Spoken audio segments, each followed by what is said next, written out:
I have an issue with going with my audio peaks a lot, but I think it's just the way I talk.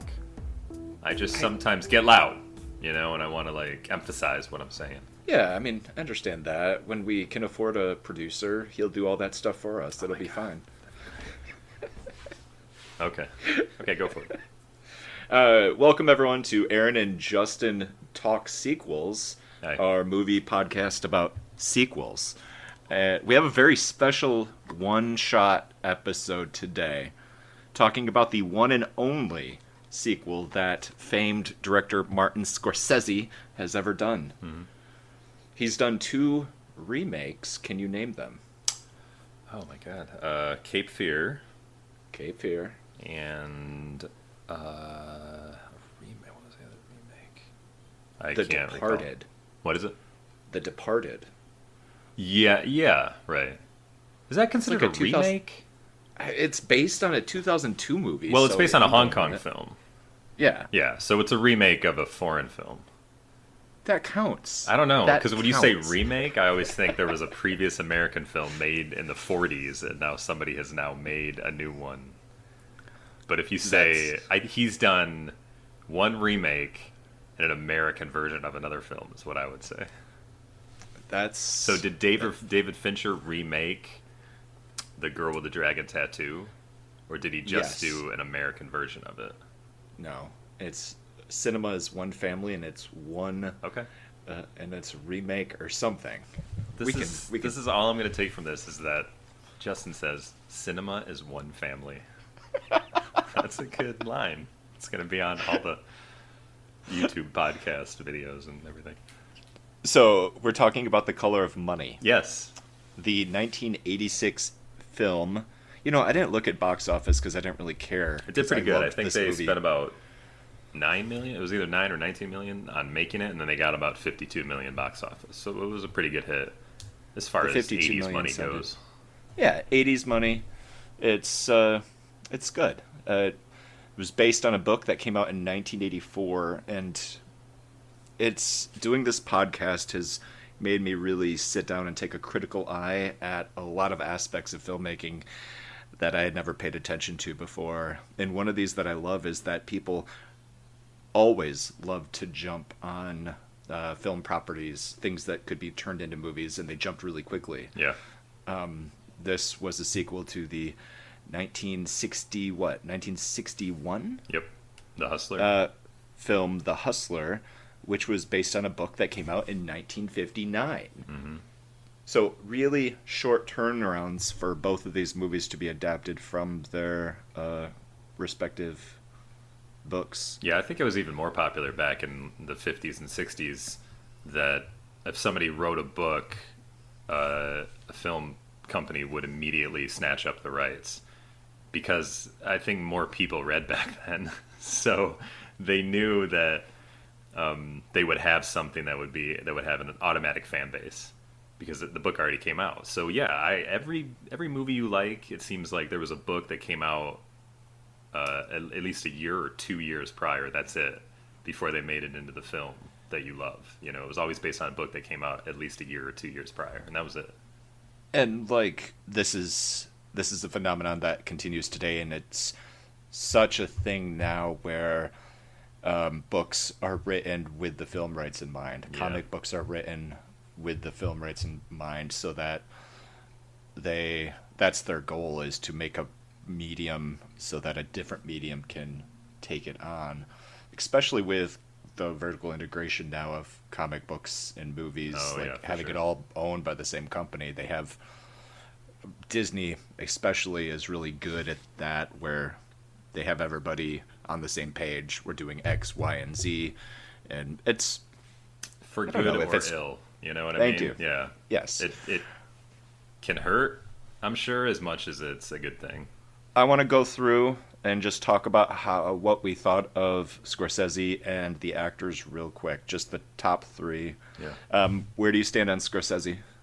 You mean as far as this film goes, or his whole career? No, just his whole career. What are your thoughts on the man? The thing about Scorsese, and it's not like I'm a die-hard Scorsese guy either. I'm not somebody that always name checks him as here's a great movie. if you want to know a great movie, Scorsese, he's the best, blah, blah. But Scorsese comes up in my mind when people, and I love all these people, but when people worship at the feet of Tarantino or Wes Anderson or anybody, I always think like, yeah, they are great, but they're no Scorsese, and he's not batting 500. Is that the term?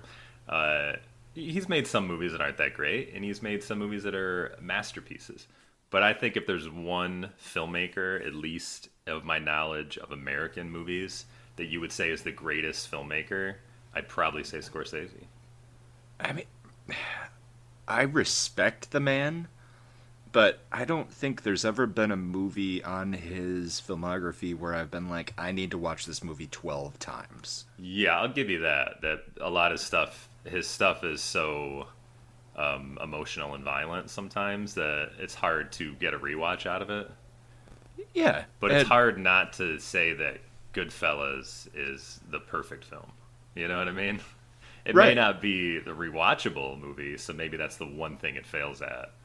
Although a lot of people say that it's definitely that movie that if they see it on TV, you got to sit down and watch it. I've never really had that to it, but I love the film.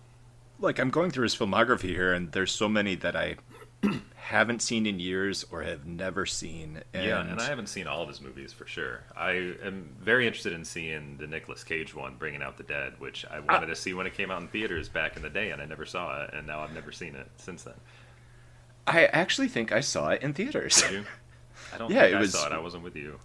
I know I've seen it, and I know that I enjoyed it because I was such a big Nick Cage fan at the time. Peak Nick Cage, late 90s, and Scorsese. How did I not get on that train back then? And everybody says... We didn't appreciate Nick Cage for what he was at that time, I think. No, we were just on the train. Like we took him for granted that he was around.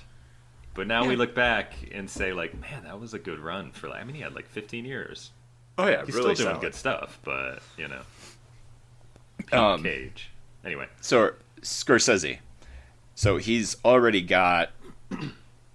he's got his claim to fame already in the book. He's already done Taxi Driver. Yep. He's already done Raging Bull. He's already done The King of Comedy. Did you ever see The King of Comedy? No, I never have. I hear it's good. But people name it like it's one of his top 5 or something. But after like a critical it didn't get the respect it apparently deserved when it came out, and now people are looking back on it and thinking it's an amazing film. But I've never seen it either. Which takes me back to The Color of Money, because this, for as much as I love this movie, it does not get that much praise. And I'm adding something to the podcast effective with this movie. Okay. This is currently in Justin's list of top 5 sequels of all time. Wow. All right. Okay. And that's going to be a running list. This movie to you is rewatchable. I could watch this movie That's cool. Let's say once a week. I'm not going to go crazy. Yeah. Well, that's still I could watch it 52 times the same movie once per week. I think that'd be nuts. All right, so what are your thoughts on specific performances in this movie, starting with the big boy himself, Paul Newman? I think I gotta hand it to Newman. I mean, he's just great, so it's hard. I mean, he's never bad, so he gets that already. But even in Cars, he's fun. You know what I mean? But what's great about this movie best work was in Cars 3. Sorry. Yeah. He was already dead. They used stock. He audio. had a certain side to Fast Eddie and The Hustler, and he does such a damn good job of being that same person, yet older and wiser in The Color of Money. You know what I mean? I didn't watch The Hustler, just to be clear. You're supposed to watch The Hustler. We're supposed to talk about that film and then go into the sequel. Well, I can explain a little of Hustler. Have you ever seen The Hustler? I've studied up on it. Okay. And so I know some of the beats that are being echoed. Gotcha. But we will do that. I will have you summarize The Hustler right after we finish with the actors. Okay. So Paul Newman, good. So I say Paul Newman, definitely... and I was happy to see that this was his movie. I was feeling like it was going to be a Tom Cruise film, which would have been great too, because I love Tom Cruise.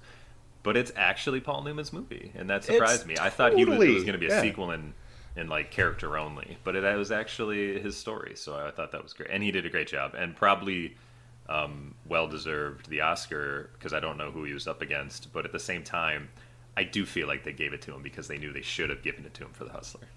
Everybody says that, Yeah. and They I do that though. The don't Academy know if does they're- that though because the Academy The Academy looks back, totally does that. the Academy looks back and 50% of the decisions they've made throughout their history are wrong and they know it. You know what I mean? Like Shakespeare in Love over Saving Private Ryan. Oh God! Dances with Wolves won everything. Goodfellas walked away with like nothing. Can you imagine? And I love Dances with Wolves, but it's no Goodfellas. I mean, are you kidding me? Because Scorsese was the Tarantino of today. It was trash when he first started, and it took a while for people to recognize the art. I would say so. Yeah. So yes, the Academy was totally wrong.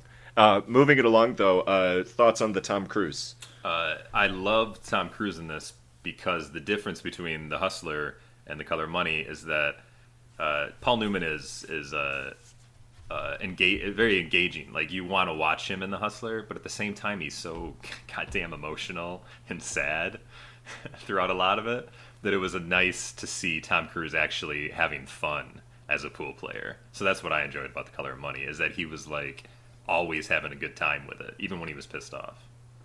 Cool. Yeah, and the thing I really liked about these three main performances were that I felt each and every one of them. I understood where their character was coming from. They played it perfectly to a T. I love a movie where you watch it and you never for a second don't understand why a character is doing what they're doing. They're living it so really that you're like, oh yeah, he couldn't have done it any other way. Well, who's the third character? You didn't even mention Mary Elizabeth Mastrantonio. I can't say her. Say it again. Mary Elizabeth Mastrantonio. Mastrantonio. Okay, that right there is why she never became quite as famous. See, it surprises me that you don't consider her famous, because I consider her famous, but just not really anymore. But she was Maid Marian, which is a huge film, and Robin Hood, Prince of Thieves, another Kevin Costner movie, of course. And she did other things, but that's the only one I can really think of her from. Hasn't made a movie since 2004. Always big in TV and the stage, but she's got some biggies. Yeah. This Color of Money was only her second movie. Her first movie was Scarface. Oh, yeah. She was in The Abyss prominently. Yes, right. I remember that. Robin Hood, Prince of Thieves prominently. And then it's movie I've never heard of, movie I've never heard of, movie I've never heard of, movie I've never heard of, movie I've never heard of, movie I've never heard of, movie I've never heard of. The Perfect Storm. So I guess she just like cashed out after. And then movie I've never Robin heard Hood. of, movie I've never heard of. That is Yeah, interesting. and then not in another film. Maybe in the I last just 16. will never forget her name, and I always know how to say it, and that's why she's always stayed in my mind.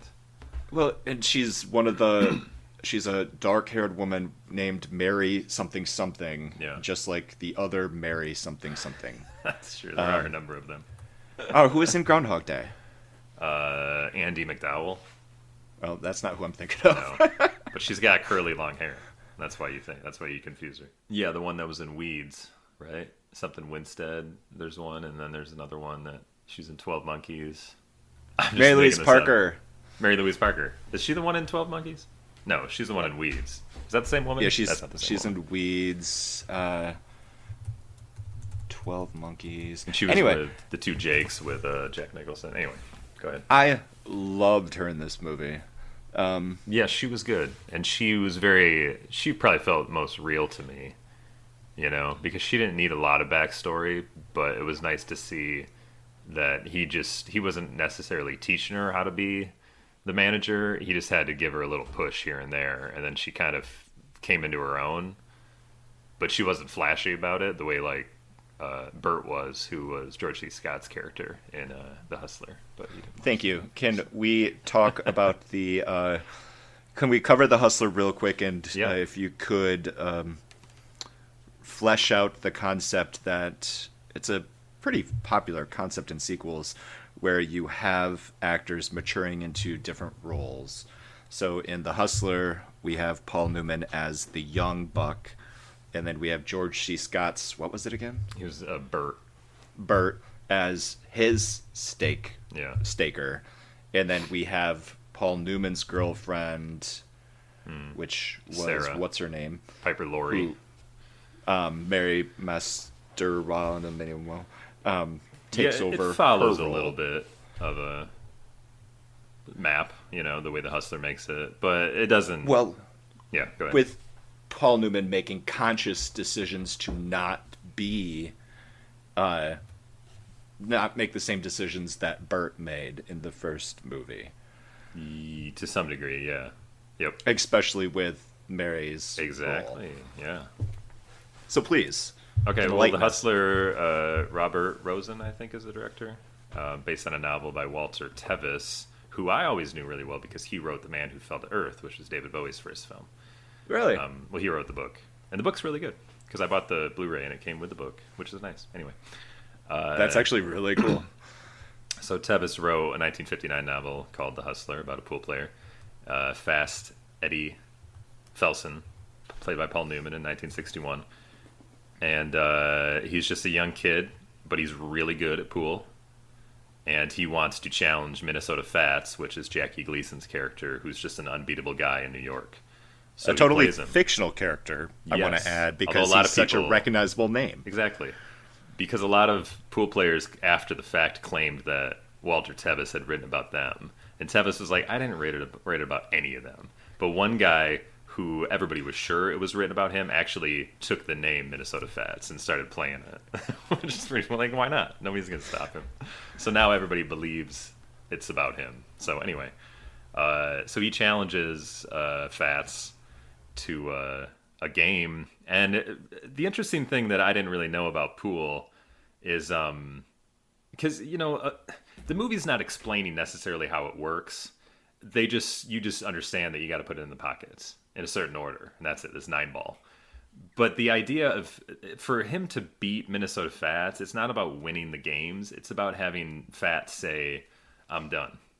And that's the only way to win is when he decides it's over. And they make that clear in the first 35 minutes of the film. It's all about this game. They play for literally 30 some hours because Minnesota Fats won't call it quits. So Fast Eddie gets he's beating the hell out of him. He gets up to 18,000, and he has a partner named Charlie who's like, we got to get out of here. You're gonna lose it all. And he's like, I can't lose it all, but he's drinking all night too. He ends up losing everything. He walks out with $200. And because Fast Eddie was the one that called it quits, he just couldn't do it anymore. He went 33 hours and he collapsed. So that was a great part of the movie. And then the rest of the movie is really no longer about pool, which is really interesting.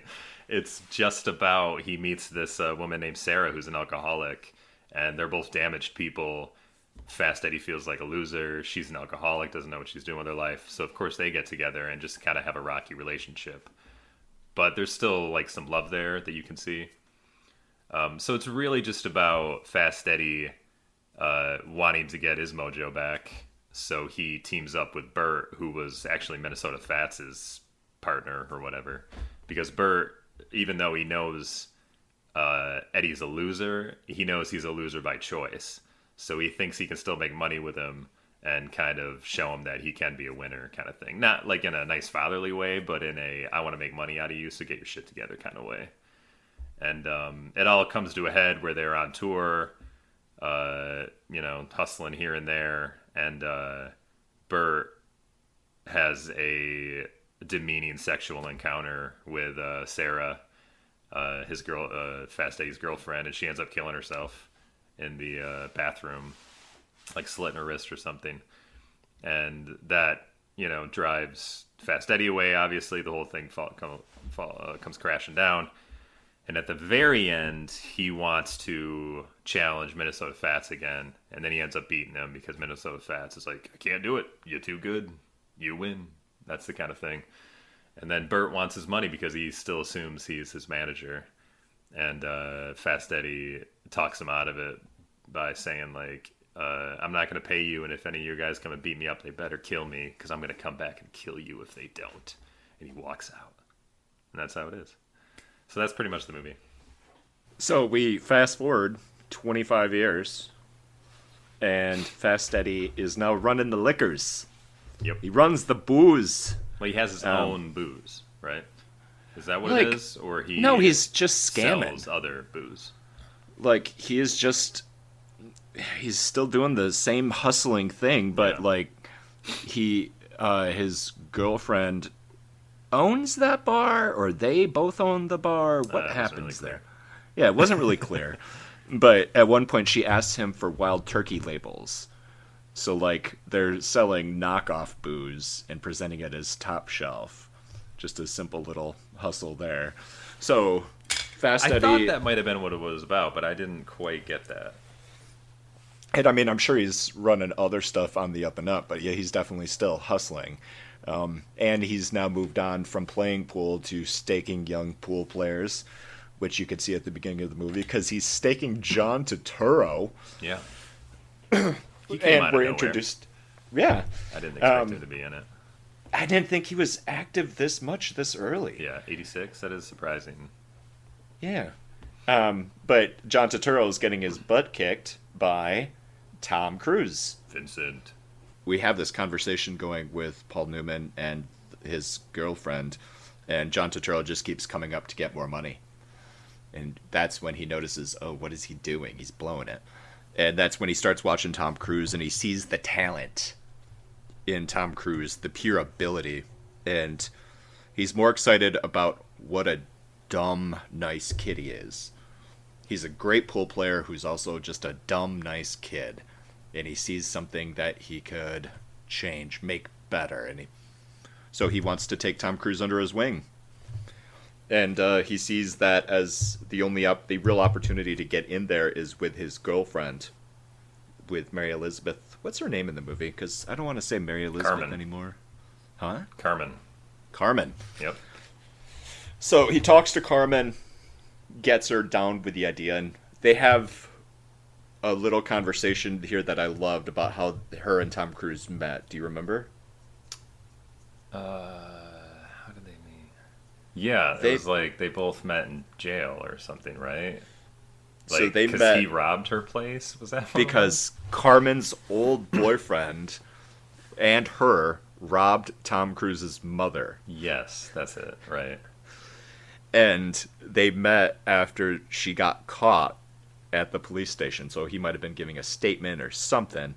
But then, however, they got together.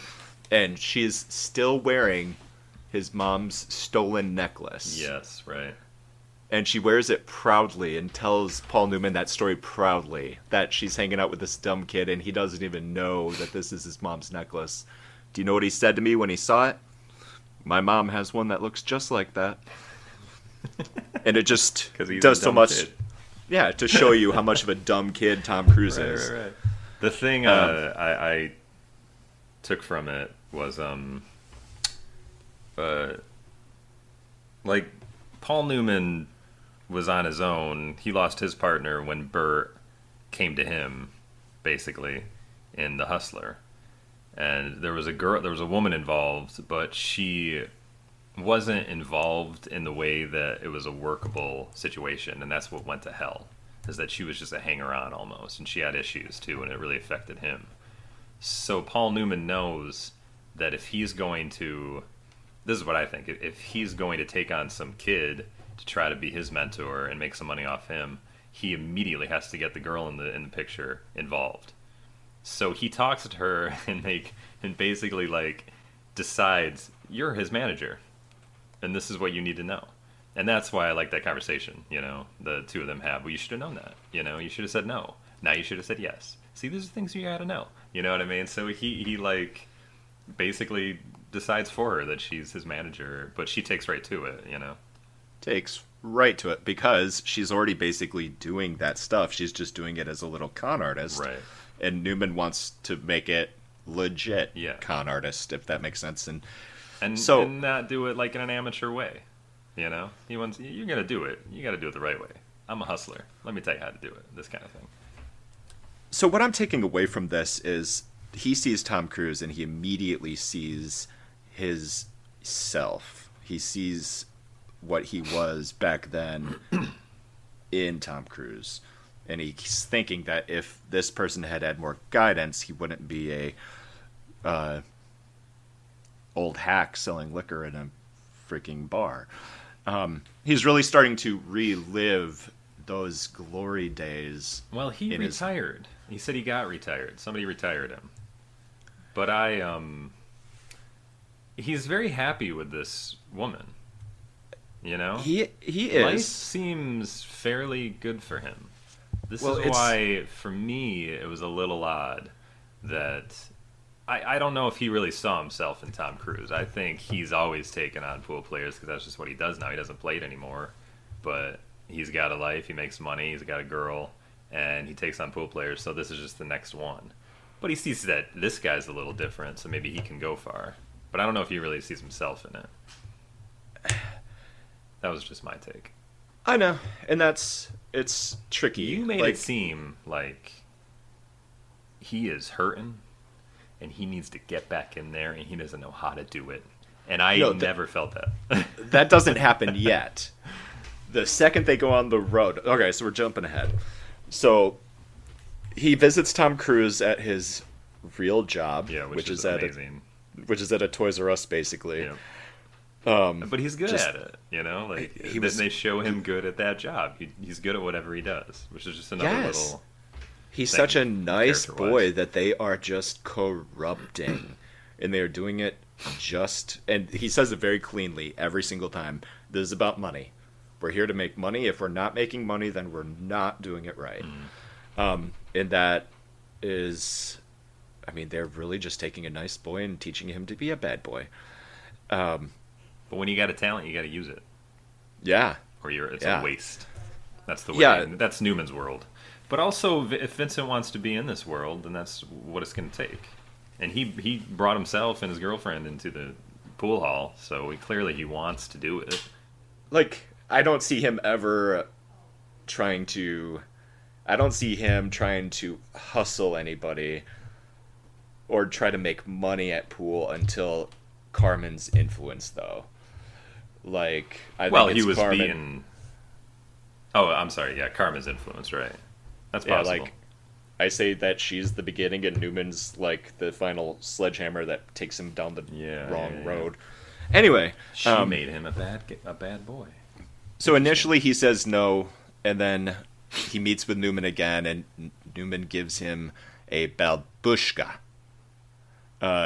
Which, do you know what that is? It's just a real expensive, famous pool stick. Did not exist when The Hustler came out. There was a guy, a Russian named George Balbushka, who started making custom pool cues in around... It was between 59 and 75. He died in 75. Okay. And over that time, he made about 1,600. Huh? And they're widely considered to be the best of the best. Yeah, and they didn't even use one for the movie, I read. I could see that, because there's only 1,600 of them. They just had one that was made to look like it, so... they wouldn't damage one. Funny. And then he convinces Tom Cruise that Carmen's going to leave him if he doesn't do this, because she's looking for a reason. And that was all a scam. Carmen was good. It was his little in. And so Paul Newman wants to take him on the road for 6 weeks to train and to get some experience before there is basically the World Series of pool. And you take him on the road because you build up word of mouth about this guy, but you show him to not really be too much of a threat, so the odds are stacked against him, and therefore you make more money when he pulls out all the stops at the tournament. So that's pretty basic, and that's what Newman's trying to get across to Cruise, who will not listen to him. Yep, Newman just wants to teach him. He wants to be the mentor, and happens... it's hard for Cruise to throw games. He wants to be as good as he is. He doesn't want to pretend he's not. Yeah, Tom Cruise is a cocky, talented, energetic kid that just wants to be the best and show everybody he's the best. And Newman is trying to make him a hustler. And so that's the question is, if you are the best, why do you have to hustle to be good at this? That's what Tom Cruise is struggling with. Like, why am I hustling when I'm just purely great and I can beat anyone? Right. And so You we won't are make at... any money, though. That's why. That's why. That's why. That's Newman's what. Yeah.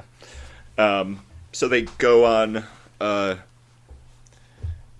This is just a credit to this movie. They go to their first pool hall, and it is abandoned. Yeah, It's isn't just that full amazing? of furniture. That. Such a great detail. And they're all like on his ass about it. Oh, I can't Yeah, wait it- to see the next one. Where are you taking us, Eddie? This is gonna be great. Yeah, that was a nice How do you little want to touch. split up this money? was What's funny. 60% of nothing? Yeah. But then the next couple, there's It's a actually nice way to show that he's old and out of touch. You know what I Yeah. mean? Like, it's going to take a little work for him to get back in this world. So at the next pool hall, he's training Tom Cruise, and we don't have to do the whole training section, but the next one's just fun because he tells Tom Cruise to lose, and to lose, and then to lose again. And the last time he tells him to lose, he runs away, or he goes and he hides Yeah. to see how he would handle getting his butt kicked. It was his way of teaching him a lesson. It was pretty funny, though. And then he comes was in and great. it's just like, he pretends he's like his asshole son or something. What did I tell you about it? But they got out of it. They got the money, I guess, and they got the hell out of there. Did they get the and money? this Did they get any money? No, they didn't get any money. Okay. They just got out of there Gotcha. because they just owed everybody else money. Oh, that's... yeah, right. I don't know. I forget how it goes. Anyways, it's not important. And so, and this happens a couple times at different pool halls. But what's notable here is that Carmen, she's pretty good at being flirty. And she likes to flirt, and she flirts with Paul Newman, and he definitely notices. Just simple things like leaving the door open when she's taking a shower. That's your favorite part.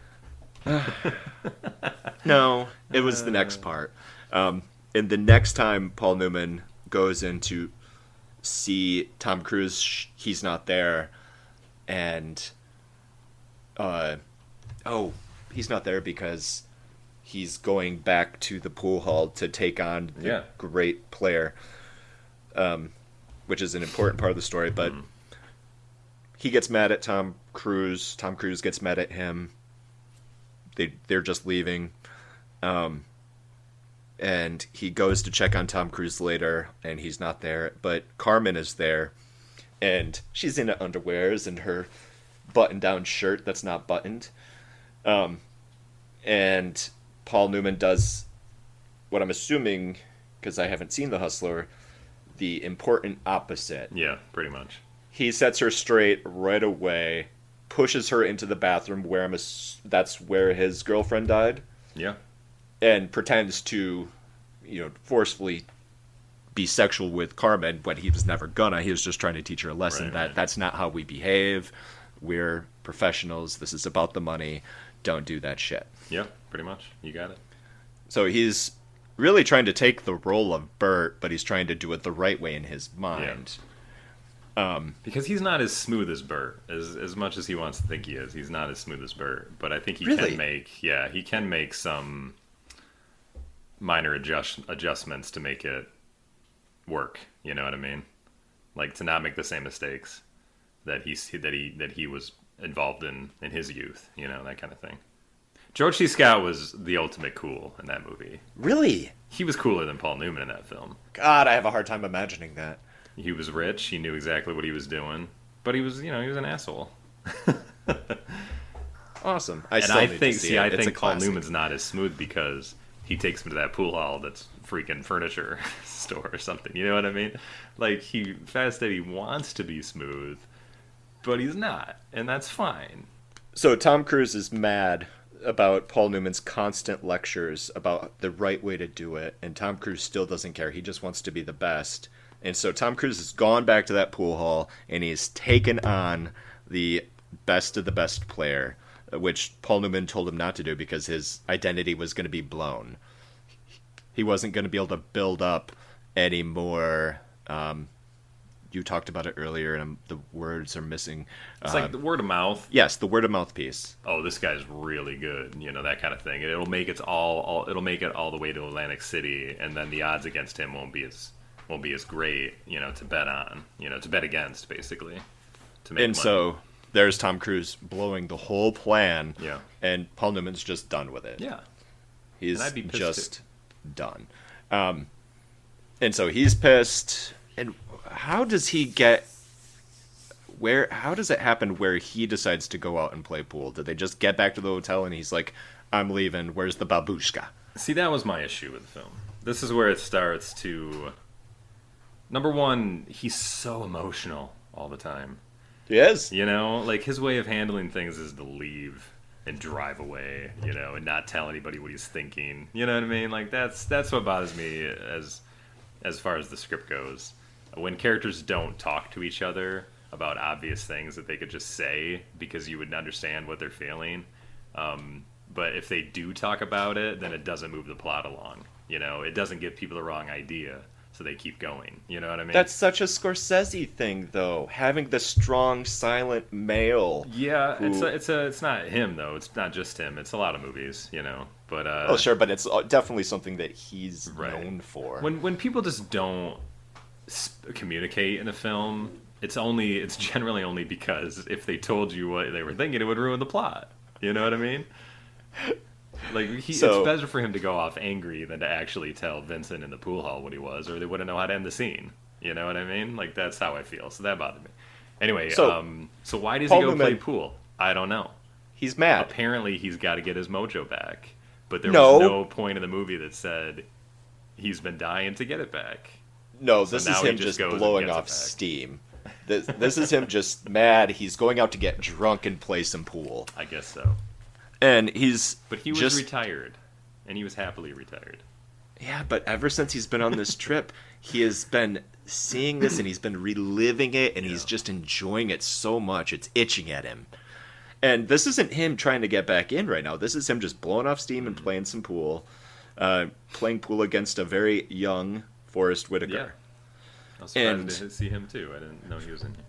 Yeah, I didn't either. And they're talking so much. They establish that they are sitting there chit-chatting.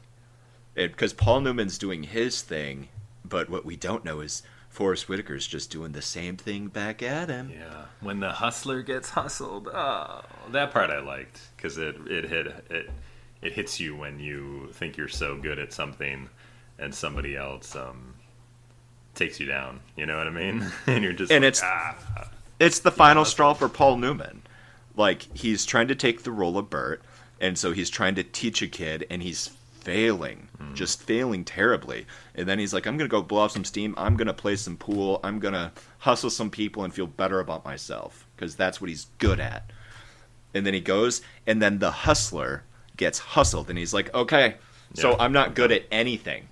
I can't teach you anything else.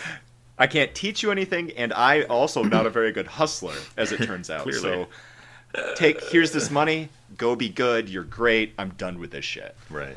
So then why does he again feel like he's got to come back and get his mojo back? At what point does that happen again? Well, this is at the point of the movie where he's at rock bottom. Yeah. Paul Newman has failed at everything he has tried to do, and he's failed at the thing that he always thought he was great at that he retired from. Like, he feels like nothing. And so he just sits down, tries to chill out, and play a little pool. He went back to the basics. And another thing, like, in The Hustler, he doesn't play 9-ball. Oh, this is the time when he gets glasses and stuff, too, right? He gets glasses because he can't see. Right, okay. So it was after he got hustled by Amos, which was Forrest Whitaker's character. Then he takes it back way to the beginning, right? Isn't that the idea? He just starts playing, relearning tricks, gets glasses. Yeah, okay. So that's why he comes back to do it again. But then he actually gets good at it again. So and he takes on what's his name, right? So he's not trying to be good at hustling, though. Yeah, just at pool. Like, exactly. He is just trying to be great at pool and to be the best for best's sake. Not hustling, not teaching other people to hustle. He just remembered that at one point he was an amazing pool player. that's how he started at the beginning of The Hustler, and that all got corrupted. And ever since then, he's just been a silly hustler. And it hasn't been about pool, it's been about people. He says it so himself, like, I read people. That's not what he did. He was a great pool player. Well, at the beginning of The Hustler, he was a hustler immediately right off the top. Because he had a partner, Charlie, and it was all about them scamming people. But at the same time, he wanted to be the best. And that's why he took on Minnesota Fats. All right. I haven't seen the movie, so but yeah, I see how fair. The Color of Money played it, as in, he's went back to the beginning, but then he built his confidence up again, where he takes on a Cowboy Hat, right? Who was the guy he didn't want Cruz to play. Right. And then he ends up beating him, isn't that it? Oh, yeah, he beats everybody. Yeah. And yes, he plays Cowboy Hat, putting his name word of mouth out there for real, like this guy's straight up good, and his goal is to just go be straight up good at this World Series of pool. So he's like, you know what? I am not a mentor. I'm Fast Eddie Felson. I'm a pool player. I'm just going to go do it myself. Yep, and so he gets to Atlantic City, and he's playing in this competition, and Tom Cruise is there playing, Cowboy Hat guy is there playing, everybody's there. Oh, John Turturro is there playing, and one by one, they take everybody down, and it comes into this big battle where it's going to be Cruz versus Newman in the semifinals, I think. Of course. No, I think it was before the semifinals. Maybe the quarterfinals? Yeah, something like that. Semifinals. Because I know that okay, so he takes on... No, it's... I just know that Cruz tells him, good luck in the semifinals. Really? After that whole thing, yeah. I feel like, unless I remember correctly. The only part there is when Newman... what's the word for resigns? Forfeits. When Newman forfeits, the guy he's playing, he's like, what are you doing? That's not how I want to win $50,000. Yeah. Like, and... So anyway, backing up, he beats Tom Cruise. It was an epic battle. And he is do it, but he did it. Proud of himself. But you know what? I also felt that excited. He was going to do that, because I was surprised. This is the moment where I was surprised when Tom Cruise was no longer in the movie. You know what I mean? Before this. And I was like, oh, I guess this is Paul Newman's movie. Yes, it becomes just straight up Paul Newman's movie. So then I was like, of course he's going to win. And he did. And he did. And he even steps outside. He's so excited to scream. So out of character for him. But I guess I was fine with it. I was feeling it. So I was like, all right, I'll give you that. But he wouldn't have done that. Scorsese wouldn't have let him do that. I don't know why that made it into the film. He felt stupid about it. You could see on his face when he walked back in. But it was cute. It was fun. Goes back to the hotel room with his girlfriend, who's down there to support him. She came down. They're living the life, man. And in walks Tom Cruise. Right. And Cruise, I was like, well, he seems to be pretty happy. Throws Paul Newman a big fat envelope of money, because Tom Cruise, in the 3 weeks, because that's how long it's been since they saw each other, was 3 weeks. In the 3 weeks since they broke up at the pool hall, Tom Cruise figured it out. Yeah. Tom Cruise figured out everything that Paul Newman was trying to teach him to be a hustler, and he's a great hustler now. And he just hustled Paul Newman. Yep. And so Paul Newman bet against himself. Is that the idea? Or he bet on, I don't know what he did, but whatever he did. He messed with the odds. Yeah, he knowingly messed Newman with the odds. $8,000, which was his cut. And that'd be 60%. And so it would be, I love that scene because Cruz is so much like, man, it was great. You'd be so proud of me. This is Carmen's idea. But man, she really knows what she's talking about, Well, anyways, we gotta go see ya, Which is a funny scene, but again, they don't communicate. So it's the only way to end the scene is when Cruz is like, all right, see you later. I won't even let you get a word in. Bye. Then he just leaves.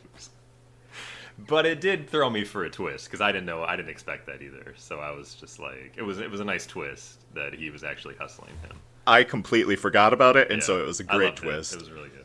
So Paul Newman's devastated. Yep, yet again. He goes down the next day to continue in the tournament because it's either the semifinals or the finals, and he forfeits.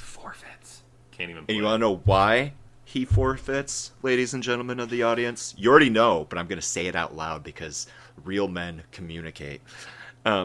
He forfeits because he wanted to enter that tournament to prove to himself that he is the best.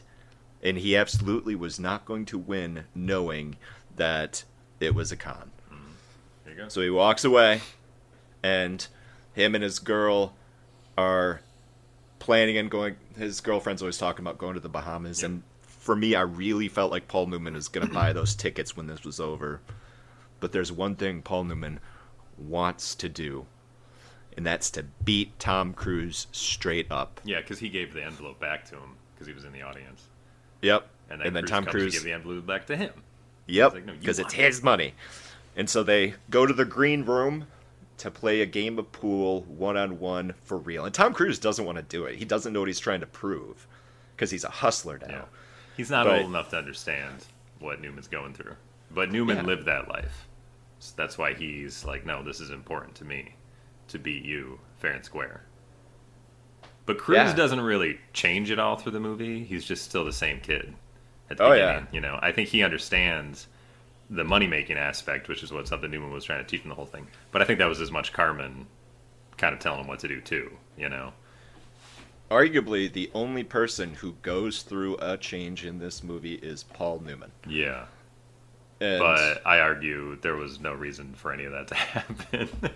And the movie didn't give me a compelling answer to why. what part of he failed at everything that he thought he was good at was not good enough to make him want to try something new? Well, because he ended, the whole movie ends with him being knocked down yet again. No. Well, he doesn't beat him by the end of the movie. You don't know what's going to happen. You don't know what's going to happen. And he tells the audience, if I don't beat you now, I'll beat you then. And if I don't beat you then, I'll beat you then. So I'm just like, yeah. So all the movie's doing is this roller coaster ride of Newman's happy, but let's have him long for the days. So he goes back to playing pool, but then he gets hustled, so he's down again. But then he gets himself back again, so then he gets hustled again by Cruise. And now he's down again, so he's got to come back to Cruise and say, you know what, let's do it again. But then the movie ends, so I can just imagine another roller coaster ride of he'll beat him that time, and then some other shit will happen, and he'll lose again. You know what I mean? So to me, it just felt a little manufactured. But I will say, the journey was really fun, and the Scorsese's direction was very entertaining. I love Tom Cruise in it. Newman was great. Everything was great about it, and that's why I really liked the movie. You see his finger moving around? inconsequential to me. He wasn't hustling anymore. That's the point. From the minute where he bottomed out, he was just a pool player. And that's what he was like. That was kind of the point, is where he was straight up now. He was fine before. He felt good about himself. He felt good about having a girlfriend. And he felt good about all that stuff. At the end of the movie, he was happy. Yeah. He was happy with his pool playing. Just being he was a pool happy player. with his girlfriend. He was always wanting something more before then. And at that moment, he was so satisfied with the things that he did have. His pool, his girl, he was fulfilled. I get that, but he wants to beat Cruise to say he's the best. Just straight up. He wants to just But we straight don't up know play. whether that happens or not. Yeah, we don't. Because he's back, baby! Yeah, The 'cause movie he told ending us with, he's back. I'm back! But he told us that's a cheat. It is a cheat, and it was so fun, though.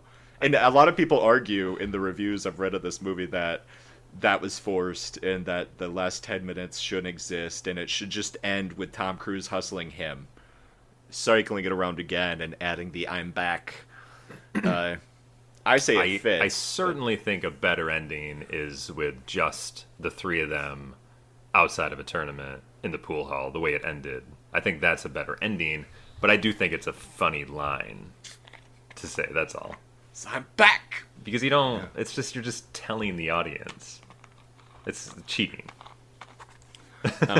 You know what I mean? It's like an epilogue. He just happened to say it. That's fair.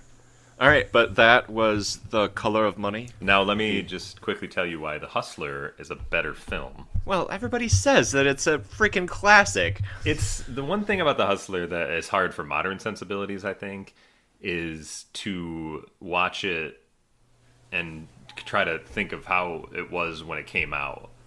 Because it's 2020, over the past 50 years, we've seen all kinds of movies about the white male American who's lost and doesn't know what they're going to do with their lives. They're a loser, and they find a way to get themselves back and win. So we've seen a lot of those movies, you know. But I think the interesting thing about The Hustler is that it came out in '61, whereas the late '60s and the early '70s are always the time frame people will say as when really independent film came into its own, and writers and directors started telling really personal movies that were what people were actually going through.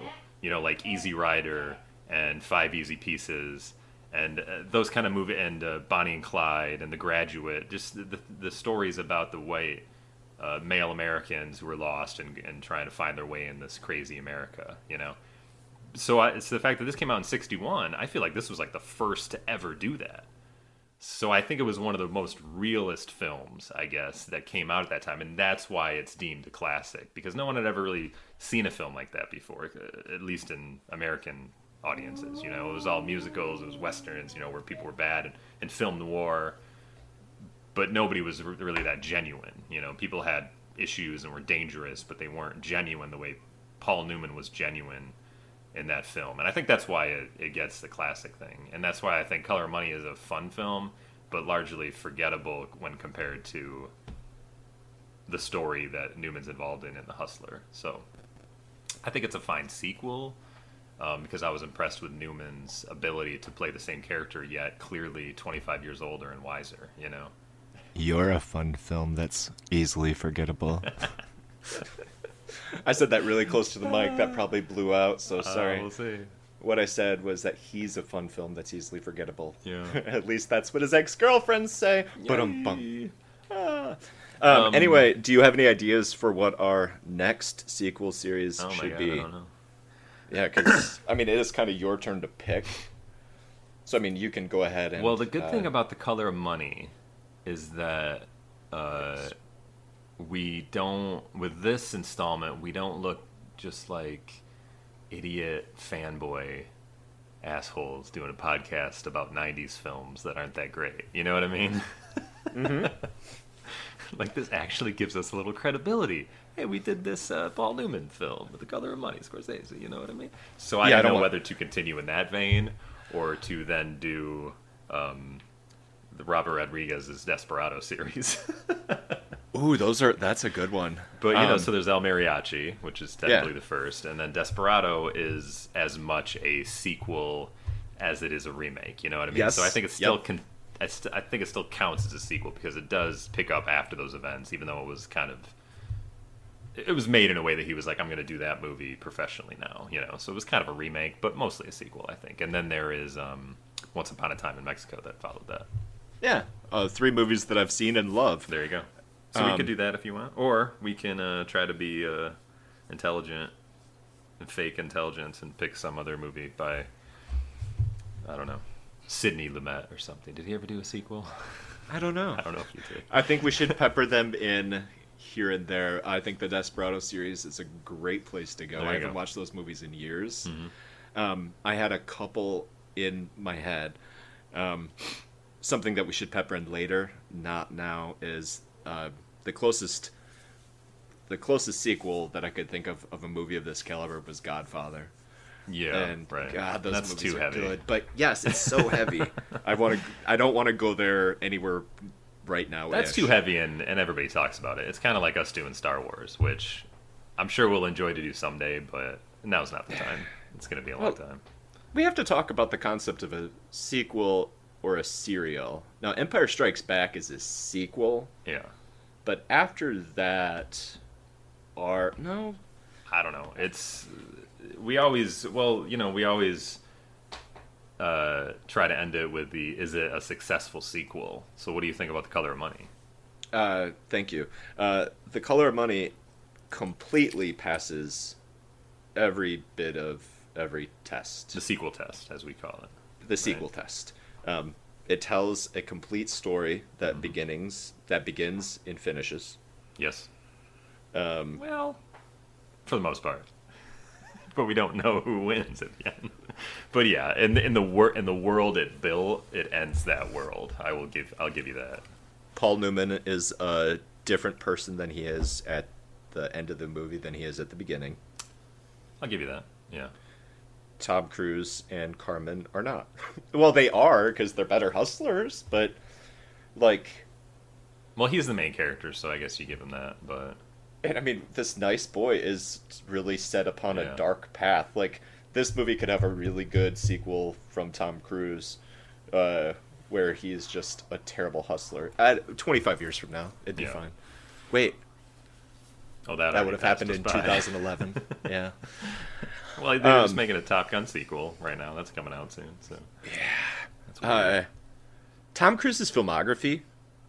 Have you ever just taken a moment and looked at Tom Cruise's Yeah, filmography? it's great. It's insane.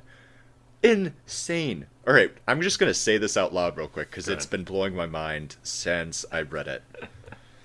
Tom Cruise. Yeah. He's rightfully one of the biggest stars we have. Just, He could arguably be one of the biggest stars of all time. Like, top I five. think he probably is, really. I mean, Ever. like, he might not be getting paid as much as The Rock is this year for movie, but whatever. Like, combined, it's Cruise, most likely. All right, here we go. And here's the challenge. Which Tom Cruise movies have you not seen? Okay, go ahead. First one is Endless Love. Never seen it. Never seen it either. Next, Taps. I'm really sure I've never seen the whole thing, but I feel like I've I seen know at some point it it's here and been there, on. Yeah. The Outsiders. I have seen that, yeah. I think we had to watch it in school. Maybe, yeah. I know it was one of like Coppola's, like after he did all of his big things in the 70s, he was like, I just kind of want to be an independent guy. So he started making all these movies like The Outsiders, Rumblefish, who was actually by the same director or the same writer.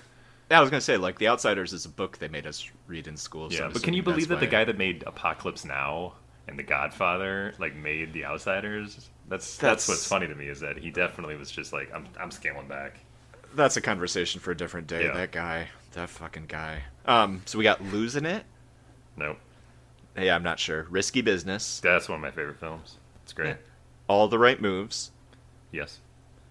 Legend. With McFly with what's her name? Yeah. You know what I'm saying? Yeah. Yeah. I love her. Legend. Anyway. I've seen Legend, of course. Legend. Yep. Top Gun. Yep. The Color of Money. Yep. Cocktail. Yep. Rain Man. Yep. Born on the 4th of July. Of course. I love that movie. Days of Thunder. Yep. Far and Away. Yep. That's A Few Good Men. That's pretty good. Yeah, I A like Few Good Men. Another really.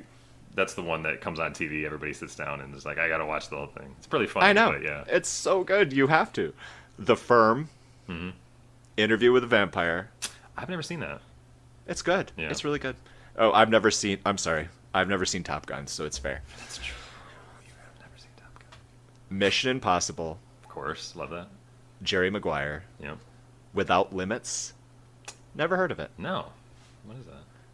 Oh, wait. No, he was just a producer. Oh, Why is okay. that in your filmography? do you Eyes think? Wide Shut. Yep. Magnolia. Yep.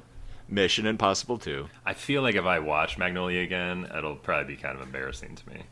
I still think it'd be... It just- feels I think it very would of hit. its time that we thought it was amazing, but I think now we would just be like, "Meh." It's one of his lesser films. Oh, I mean, maybe, but saying that is Anderson's still lesser not saying films. much. Yeah. Well, the 'cause others... he made. Nope, he was an executive producer. No, he was. Yeah, he made. There Will Be Blood. You know what I mean? Like, and which is one of the most amazing films I've ever seen in my life. I think it is like maybe one of the greatest American films. Never seen it. So if you say you never saw that, so if you say that if you hold that up to Magnolia, that's why I feel like Magnolia is really of its time and embarrassing. But maybe it's still good if I watch it again. But it's really been like 20 years since I've seen it. We got to wrap up, so let me... All right, who Vanilla else? Sky. Yeah, I like Vanilla Sky. Minority Report. Oh, that's a great one. Austin Powers and Goldmember. Yeah, that was fun in that. Last Samurai. I liked that movie, but I don't like that movie I don't a lot. really remember it. The days when you could cast an American actor in a, the white savior trope. Yeah, We don't get that as much anymore. Yeah. Collateral. Mm-hmm. I like that. War of the Worlds. Yeah, I love that movie. Mission Impossible 3. Yep. There was a Mission Impossible 2 in there somewhere, too, but you skipped I already over that. said it. I didn't skip Okay. it. Right? Yeah, it was after Magnolia. You Yep. were too busy talking about Magnolia. Oh, I'm sorry. Yeah. Tropic Thunder, Valkyrie, Yeah, it was great. Night and Day. Yeah, that was actually a real fun movie. I saw I that. didn't see that Cameron one, but Diaz. I- It was yes. a good film. It was funny. There was this part in those movies where she kept blacking out, like, for some reason, and so it would, like, they'd be like, I'll say this quick, but they'd be like, he's a spy and he's got her along, and she, like, would black out, so the screen would go black while they're on, like, this plane that's going down, and then she'd come to, and they'd be on, like, a train, and he'd be like, we gotta get going quick, and, like, you had no idea, like, and then she'd black out again, and they'd be like, this is, like, going down a waterfall, or something. I don't know, it was just ridiculously stupid, yet it was so funny. Interesting. She just kept waking up in these crazy situations he was trying to get her out of. Anyways, go ahead. Ghost Protocol, Yep, I saw that. Rock of Ages. I did not see that. I didn't either. Jack Reacher. I saw that. I liked it. Yeah, Werner Oblivion. Herzog as the villain was weird, but yeah. Oblivion, I So- saw that. That was pretty fun. Yeah, really fun. But Jack Reacher and Oblivion. In Jack Reacher, his name is Jack Reacher. Yeah. In Oblivion, which came out a year later, his name is Jack Harper. I thought you were going to say Jack Oblivion. And then we've got Edge of Tomorrow. I like possibly. that one. That was really It's good. so good. Yeah, it was really, That really is like a top 10. You know why he's good in it is because he doesn't know what he's doing half the time. That's what's fun about it, is that he's not like, I'm Mr. Cool and action star guy. He like is really lost in that movie. That was That's why true. it was fun. And then Rogue Nation, the next Jack Reacher, The Mummy. Never saw that one. I saw The I Mummy, really- and he's great, but the movie is not that great. Exactly. He was great. I'm really sad that whole franchise didn't take off. Yeah, they might as well. I mean, why don't they just make movies anyways? Do they really need to make money? Yeah. You got Thank Russell you. Crowe. He's waiting. Oh, He gained God. weight apparently for this movie. Yeah, that's why he gained Just weight. let him be. Just let him be Dr. Hyde or Mr. Hyde. Who the fuck cares? Come on. And then American Made, and then Mission Impossible Fallout. American Like, Made. What was that? Yeah, I skipped that. It was made by somebody that you would know, Doug Liman. Yeah. I mean, that's not a big name, but Well, he did the he's Bourne good. movie, the first Bourne movie, Yeah, I mean, he's made lots of shit. and he did But anyway. Go, which you love. Go. Remember Go? Everybody was I'm like, "Did you sure- see Go?" I'm Because it's sure that does not 1998, age well. and this is the only kind of movies we see. We're gonna go watch Rushmore, and then we're gonna go see Go, and 10 Things I Hate About You. Do you want to describe my face to the audience? I just remember seeing Go, and you and Trisha and everybody It was good! loved it, and I was just like, this is garbage. It was time appropriate goodness. It is Maybe no longer it's not time as bad as I appropriate. remember, but Empire Records, God, I can't stand that film. That movie is great. Everybody just fell over for that movie. It was crazy. All right, that's what we're What's- going to what's end left on. with him? That's it. His next movie is Mission Impossible. So what the hell again. was American Made? was it Just a about? movie. I don't know. Go watch it. Okay, don't ask me. Go And then watch it. the Mission Audience. Impossible is the next one? And then his next Mission Impossible. Anyway, He's making like point 2 of those here at the same time. is that this is one of the most stacked and memorable filmographies that I've ever seen ever. Oh, when he's shooting a And- movie in space, too. Did you hear about that? That's They supposed to be wanna the make Mission that Impossible. Yeah. happen. Really? Yeah. Like they're always trying to up the Oh, stunt. yeah, they got up it. He's Now going, he's going to to freaking enter the space. atmosphere in nothing but a spacesuit. That's his new stunt. We're Tom going Cruise is to dead. kill him. Are you not entertained? What does he have to do? He has to burn up in re-entry for anybody to go see the next goddamn Mission Impossible movie. He's got kids. He's got like 6 kids. Anyway, it is time to go. I'm sure that's getting blown out, but no. We gotta wrap this up. All right. Join us for our next episode on the life and death of Walter Schmitty, called Schmitty.